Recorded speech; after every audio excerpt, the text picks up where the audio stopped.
to share with you, right? I used to be a very shy person.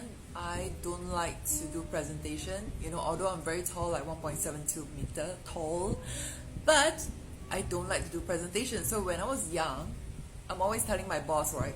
No, no, no, no, no, no, no. Don't ask me to do presentation. I hate that. But now I love to do presentation. Like nobody's business. Like even right now, right? I'm doing this presentation in front of a pinhole camera. I'm still not used to it, but hey, we have to make this as a habit, right? So how do you make it or break it, your presentation? I make sure that I see every one of them who attended my workshop, right, or class, make me feel important.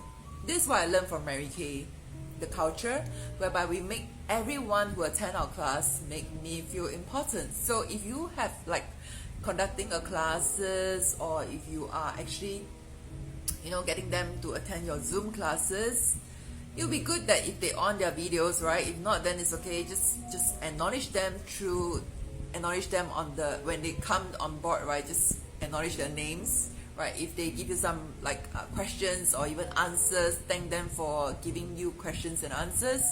And also, if you actually like they ask you questions, make sure you make sure that you actually use their name first. Like, thank you, Rebecca, for this question. This is such a good question, right? And then so acknowledge them for giving you such a good question, and then you answer them. So this is how I make people make me feel important when they attend my classes, online or offline.